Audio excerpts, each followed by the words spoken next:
आज मेरे लिए ये बहुत गर्व की बात है कि मैं श्री मेहंदीपुर बालाजी महाराज, पपलाज माता, देवनारायण भगवान जी और मीन भगवान के आशीर्वाद से आपके बीच आई हूं।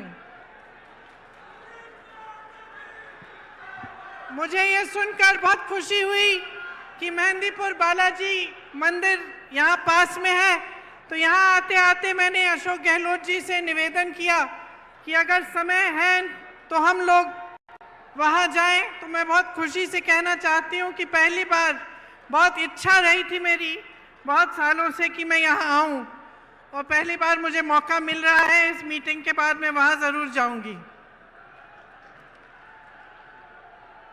दौसा ने देश को पंडित नवल किशोर शर्मा जी और राजेश पायलट जी जैसे नेता दिए। आज इस धरती पर खड़े होकर उनको नमन करती हूँ।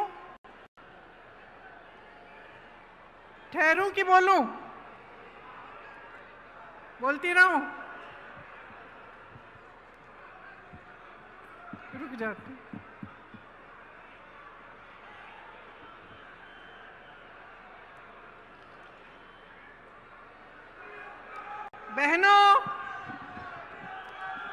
बहनों, आजकल आपके खेतों में बहुत काम है।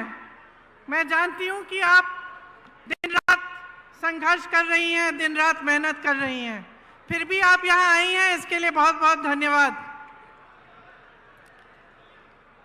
देखिए, चुनाव चल रहा है। मैं तेलंगाना जा रही हूँ, छत्तीसगढ़, मध्य प्रदेश, राजस्थान, मिजोरम, हर जगह चुनाव है। जहाँ जहाँ मैं जाती हूँ तो उस प्रदेश की जो खासियत है, उस प्रदेश का जो हुनर है, जिसके लिए उस प्रदेश की मजबूती पूरे देश में जानी जाती है, उसके बारे में मैं बात करती हूँ।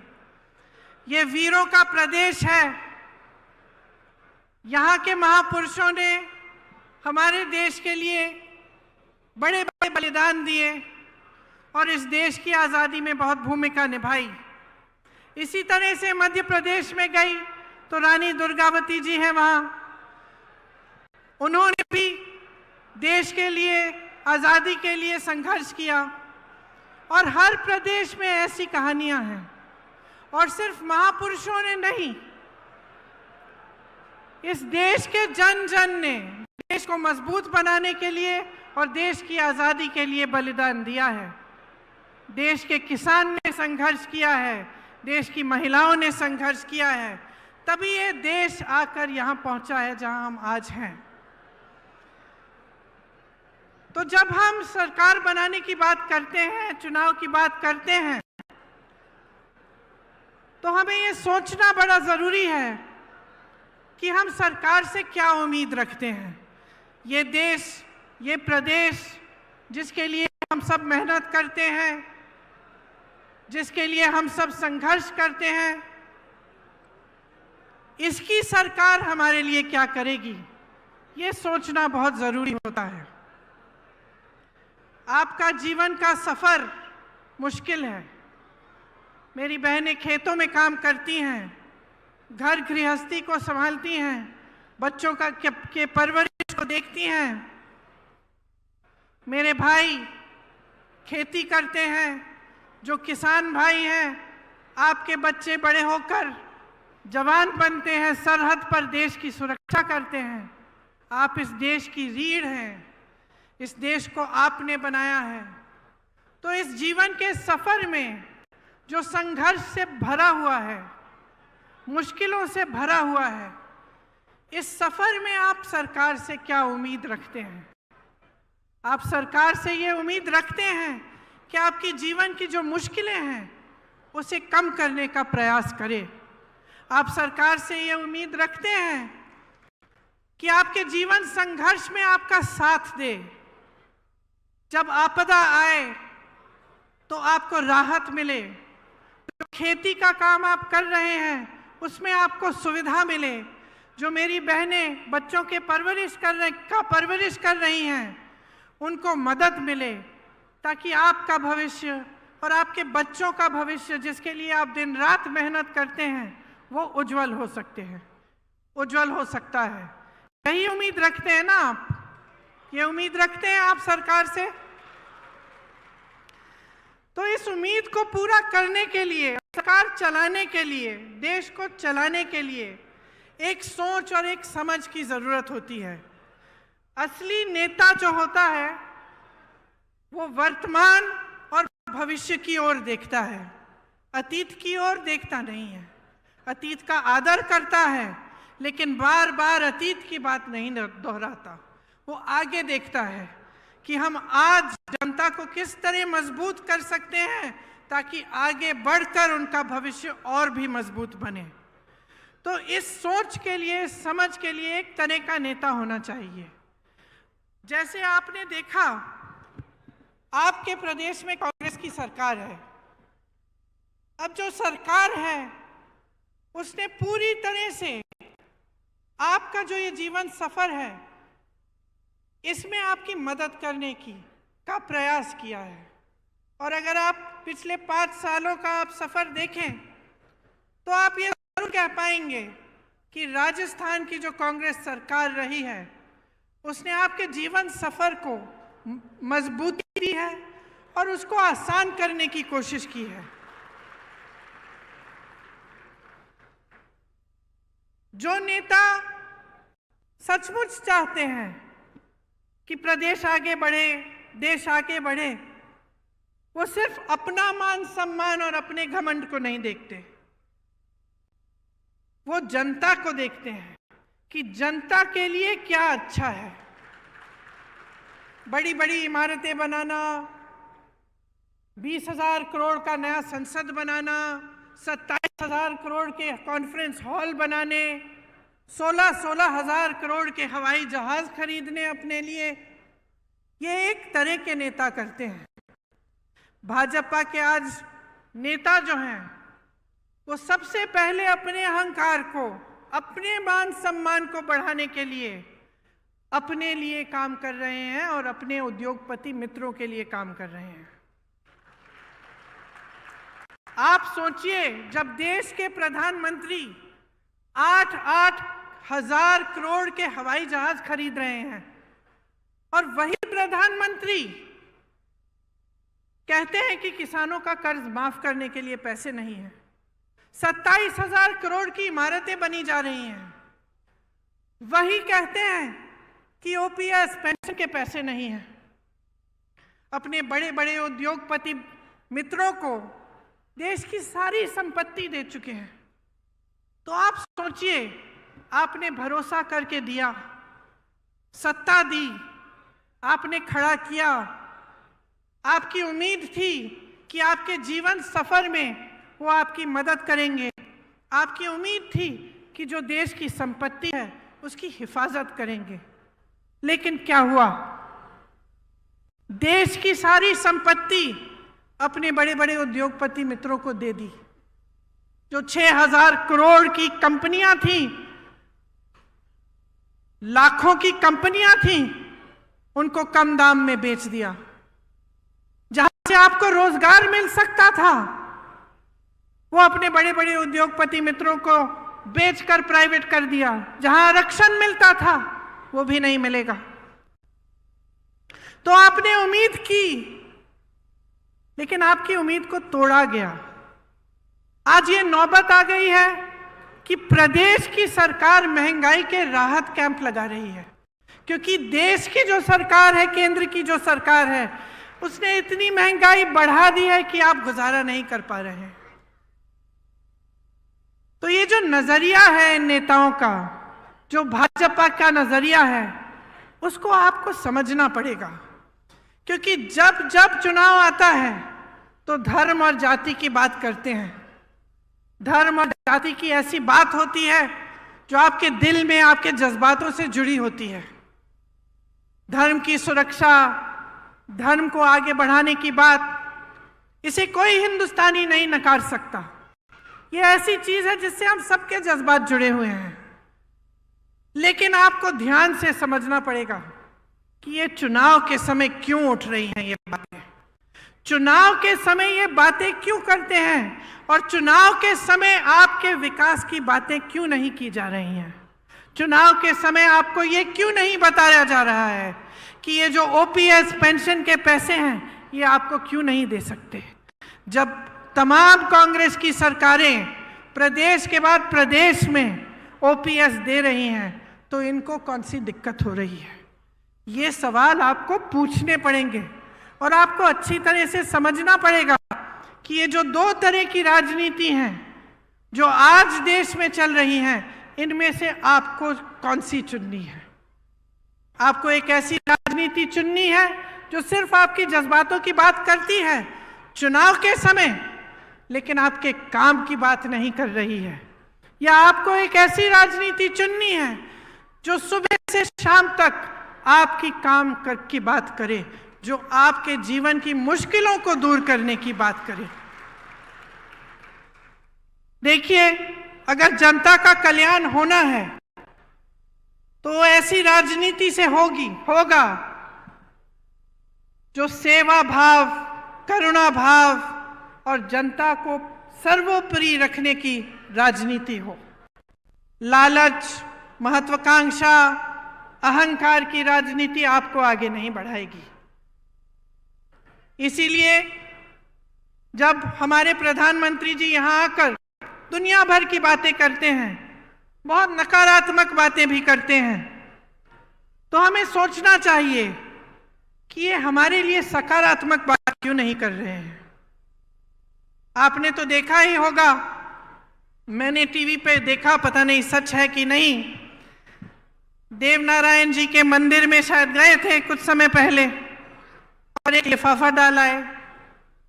अब मैंने टीवी पे देखा कि 6 महीनों बाद वो प्रधानमंत्री जी द्वारा डाला गया लिफाफा खोला जा रहा है। जनता सोच रही है कि भगवान जाने क्या होगा इस लिफाफे में। देश के इतने बड़े नेता प्रधानमंत्री जी आए थे, वो लिफाफा डाल के गए हैं। लिफाफा खोला, 21 रुपए निकले।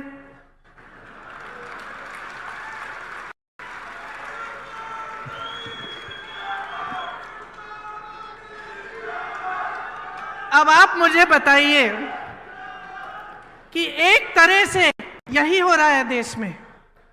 घोषणाएं बड़ी बड़ी मंच पर खड़े होकर कैसे कैसे लिफाफे दिखाए जा रहे हैं आपको, और जब आप उन लिफाफों को खोलते हैं, जब चुनाव खत्म हो जाता है और बारी आती है कि काम करके दिखाओ,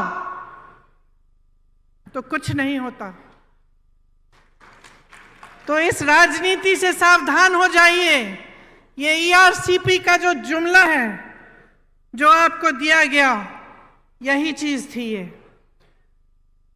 सिर्फ एक नहर की परियोजना नहीं थी ये, बल्कि दौसा और आसपास के 12 जिलों के लिए जीवनदायिनी गंगा के समान है। भाजपा के नेता और प्रधानमंत्री जी से सिर्फ जुमलेबाजी होती है इस पर। पहले आए थे तो कहा था ईआरसीपी को राष्ट्रीय परियोजना का दर्जा दिया जाएगा। दिया क्या? दिया? आप आज तक ईआरसीपी के पानी का इंतजार कर रहे हैं कि नहीं? कर रहे हैं ना। अब मैं आपसे एक दूसरी तरह की राजनीति की बात कर रही थी, जिसका नजरिया आगे भविष्य के लिए सोचने का नजरिया होता है।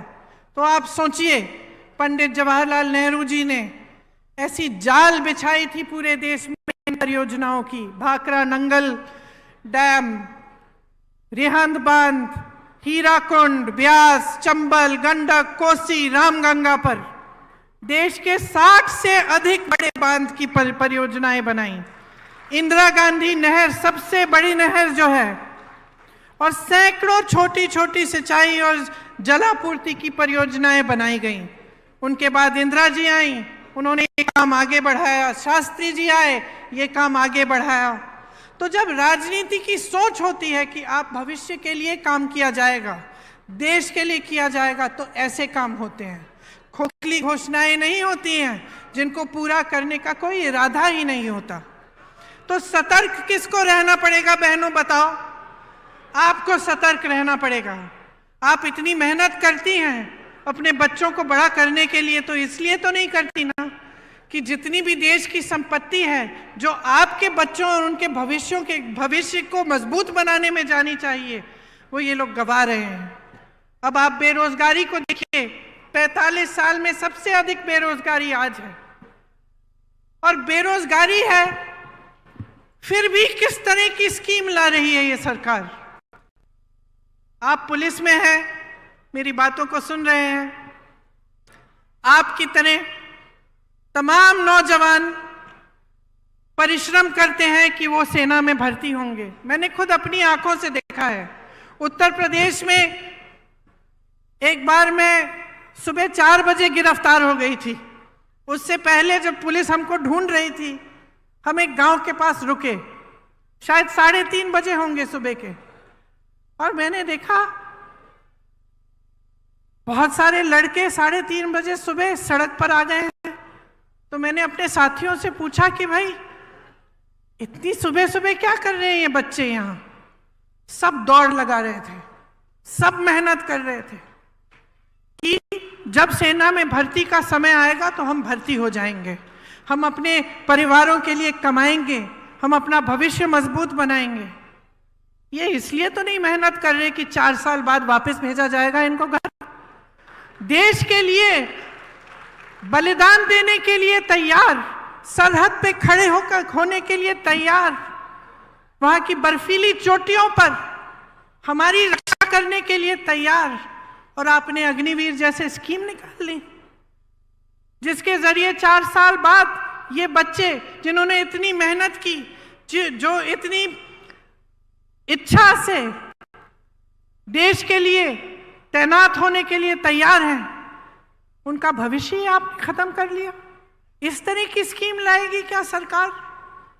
जहां जहां आज मैं जाती हूं, नौजवान मिलते हैं, कहते हैं हमें जाना ही नहीं है, अब हम तो कोशिश भी नहीं करेंगे।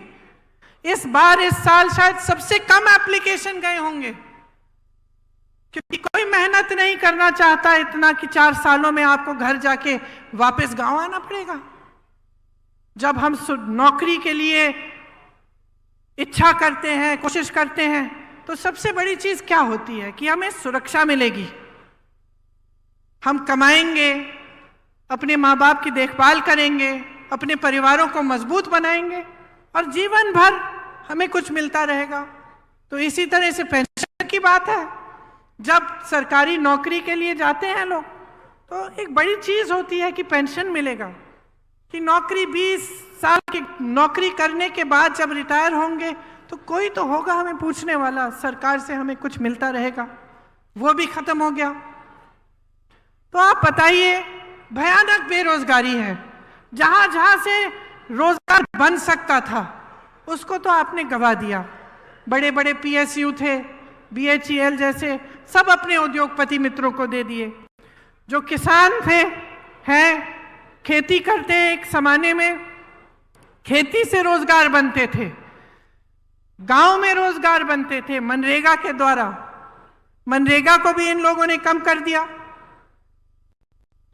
ऊपर से नए रोजगार नहीं बन रहे हैं। जो छोटी दुकानें थी, जो छोटे कारोबार थे, छोटे बिजनेस थे, वो भी नौकरी देने के काम करते थे, उनको भी आपने खत्म करने के कगार पे डाक कर दिया है। आपने GST थोपी, इन पे नोटबंदी थोपी, छोटे दुकानदार GST में उलझ गए एकदम। तो जहां से रोजगार बनने थे, वो सारी जो जितनी भी जगह थी जहां से रोजगार बन सकते थे, उनको आपने खत्म कर दिया।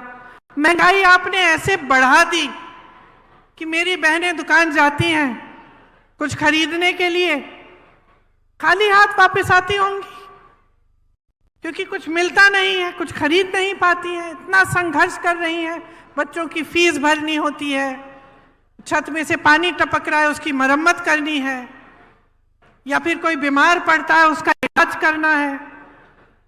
तो टेंशन ही टेंशन होता है कि किस तरह से हम ये कर पाएंगे, क्योंकि कहीं से कमाई नहीं हो रही है। तो अगर ये परिस्थितियां हैं पूरे देश में, और हम प्रदेश की सरकार के द्वारा पूरी कोशिश कर रहे हैं कि इन परिस्थितियों से आपको निकाल पाएं, कि हम आपकी मदद कर पाएं।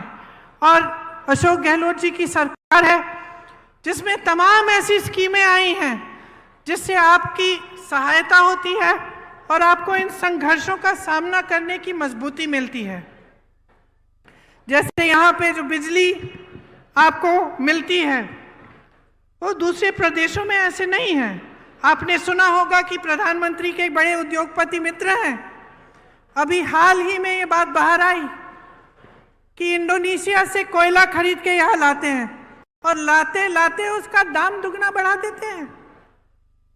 तो जो बिजली की बिल आपकी चढ़ती चली जा रही है वो सारे इन उद्योगपतियों के जेब में जा रहे हैं पैसे। और सरकार को रोकना चाहिए, सरकार को रास्ता दिखाना चाहिए, लेकिन सरकार और इनको मजबूत करने का काम कर रही है और आपके जेब से पैसों को निकाल कर अपने बड़े बड़े उद्योगपति मित्रों को दे रही है। तो जैसे मैंने कहा, अब राजस्थान की हमारी प्रदेश की सरकार है। आप जानते हैं कि महंगाई के राहत कैंप राजस्थान सरकार ने आपके लिए लगाए। किससे बचाने के लिए? उस महंगाई से बचाने के लिए जो केंद्र सरकार की वजह से जिससे आप जूझ रहे हैं। आप जानते हैं कि राजस्थान प्रदेश में, आपके प्रदेश में जो स्वास्थ्य की योजना है, जो स्वास्थ्य के लिए बीमा आपको 25 लाख का जो मुफ्त का इलाज मिल रहा है, ये किसी और प्रदेश में आज तक नहीं है। पहला प्रदेश है। शायद अभी अभी छत्तीसगढ़ में भी कुछ समय पहले शुरू किया गया है, वो भी कांग्रेस की सरकार है। ग्रामीण क्षेत्रों के लिए 1000 इंदिरा रसोई बनाई गई हैं। ये भी राजस्थान सरकार का काम है। इसमें आपको 8 रुपए पे भरपेट भोजन मिल रहा है। गैस सिलेंडर की जो सब्सिडी है, इसके तहत आपको 500 रुपए में सिलेंडर मिल रहा है, जब भारत सरकार ने इसको 1100 से 1200 रुपए का किया था। मेरी बहनों के लिए इंदिरा गांधी स्मार्टफोन योजना के तहत मुफ्त मोबाइल मिल रहे हैं। 1 करोड़ से ऊपर उपभोक्ताओं का बिजली का बिल शून्य आया है। और ये तब जब मैंने आपको समझाया कि किस तरह से केंद्र की सरकार उन उद्योगपतियों को आगे बढ़ा रही है जो आपके जेब से बिजली का पैसा छीन रहे हैं। राजस्थान में आज मिनिमम इनकम गारंटी एक्ट लागू है। ग्रामीण रोजगार की तर्ज पर शहरों में भी रोजगार गारंटी दी जा रही है। 5 लाख गिग वर्कर्स को कानूनी सुरक्षा दी है। इनको कोई नहीं पूछता। बहनों और भाइयों, जो गांव में रोजगार नहीं मिलता शहर चले जाते हैं रोजगार ढूंढने के लिए और शहर में गिग का काम करते हैं। कहीं पे डिलीवरी हो गई, कहीं पे जाके कुछ देना है, ये सारे काम करते हैं। उनको कोई नहीं पूछता। कोई नहीं पूछता कि इनको कितना पैसा दिया जा रहा है, कैसे काम कर रहे हैं। यहाँ राजस्थान की सरकार ने खास इनके लिए भी कानूनी सुरक्षा दी है ताकि कोई कम पैसे ना दे पाए, कम वेतन ना दे पाए। 309 नए कॉलेज बने हैं। मैं कल परसों तेलंगाना में थी, एक सरकारी यूनिवर्सिटी नहीं बनी वहां 5 सालों में। यहाँ 309 नए कॉलेज, 9 नई सरकारी यूनिवर्सिटी खोली गई हैं। क्यों? क्योंकि यहाँ कांग्रेस की सरकार है। जहां दूसरी सरकारें हैं, आपको मालूम है उस प्रदेश में क्या हो रहा है। एक भी सरकारी यूनिवर्सिटी नहीं खोली है, लेकिन प्राइवेट यूनिवर्सिटियां खूब खोली हैं ताकि जनता को फीस की मार पड़े और उनको मजबूरन प्राइवेट में जाना पड़े। हर जिले में यहाँ पर अस्पताल और नर्सिंग होम खोले गए हैं। सरकारी नौकरियों में ठेका की प्रथा खत्म हो गई है। 21 लाख किसानों को 14,000 करोड़ कर्ज माफ किए और अन्नपूर्णा फूड पैकेट के माध्यम से आपको गेहूं, दाल, चीनी, तेल, नमक और मसाले मिलते हैं। लेकिन बहनों और भाइयों, ये सब काम भाजपा को पच नहीं रहे हैं, क्योंकि जब हम अपने प्रदेशों में जहां कांग्रेस की सरकार है इस तरह का काम करके दिखाते हैं तब उन पर मजबूरी होती है कि वो भी अपने प्रदेशों में करें और वो भी ऐसी घोषणाएं करें, और वो ऐसा नहीं करना चाहते। उनकी सारी सरकारें सिर्फ बड़े उद्योगपतियों के लिए चलती हैं, उनमें गरीबों के लिए, मिडिल क्लास के लिए कोई सोच ही नहीं है। उनसे पूछिए, प्रधानमंत्री जी जब यहां आते हैं उनसे पूछिए, वो ये कहते हैं कि आप मेरे नाम पर, मोदी जी के नाम पर आप वोट डालिए। पूछिए, क्या प्रधानमंत्री पद छोड़कर यहां आकर मुख्यमंत्री बनने वाले हैं? क्या उनको अपनी पूरी पार्टी में कोई चेहरा नहीं मिल रहा? पूछिए ना उनसे।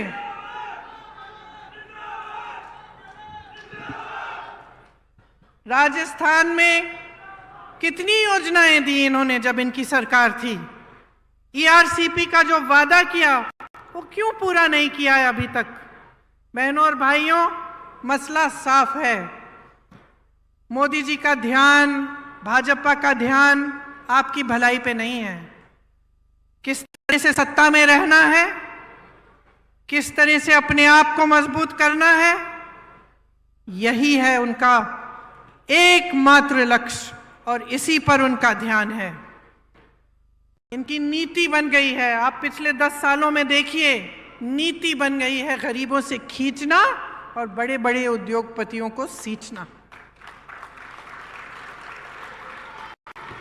सोच लीजिए मेरी बहनों और भाइयों, भाजपा की सरकार यहां वापस आएगी तो पुरानी पेंशन खत्म।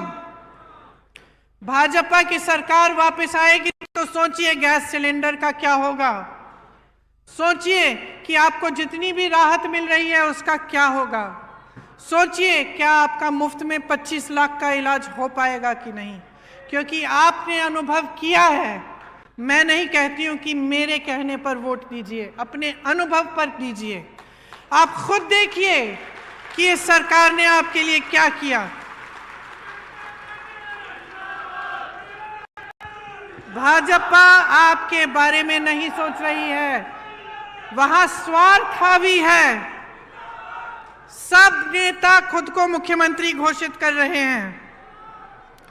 कहीं की ईंट, कहीं का रोड़ा, बागमती ने कुनबा जोड़ा, मोदी जी के अहंकार ने कुनबा तोड़ा। आज पूरी पार्टी बिखरी हुई है, एकजुट होने का नामो निशान नहीं है। यहां पूरी पार्टी एकजुट होकर मंच पर बैठी है। राजस्थान का रिवाज बदल डालो, राजस्थान का रिवाज बदल डालो। इस बार दोबारा कांग्रेस को लाओ।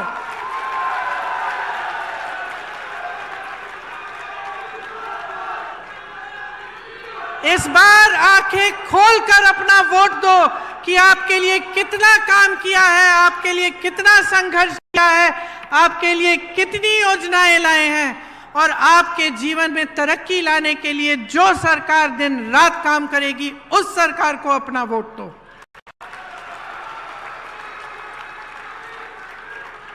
एक तरफ गहलोत जी का अनुभव है, आपके लिए दिन रात एक करने की इच्छा, आपके लिए ऐसी योजनाएं लाने का प्रयास जिससे आपका जीवन सफर सुनहरा हो। दूसरी तरफ सचिन पायलट जी जैसे युवा नेता जो आपके भविष्य की तरफ देखते हुए आपके लिए हर रोज मेहनत करते हैं। ये कांग्रेस पार्टी आपके लिए समर्पित है। ये चाहती है कि राजस्थान मजबूत बने। हम चाहते हैं कि राजस्थान का विकास हो। हम चाहते हैं कि राजस्थान में फिर से 5 सालों के लिए एक ऐसी सरकार बने जो आपकी सरकार हो। इस प्रयास में, इस कोशिश में आप हमारा समर्थन देंगे, आप हमारी सहायता करेंगे तो आप ही का भविष्य उज्जवल होगा। इसलिए आज यहाँ खड़े होकर मैं आपको धन्यवाद देना चाहती हूँ कि आपने बहुत ध्यान से मेरी बातों को सुना, और मैं आशा रखती हूँ कि वोट देने के दिन भी आप इन बातों को याद रखेंगे और हमारे हाथ मजबूत करेंगे, कांग्रेस पार्टी की सरकार दोबारा बनाएंगे। जय हिंद, जय हिंद, जय हिंद।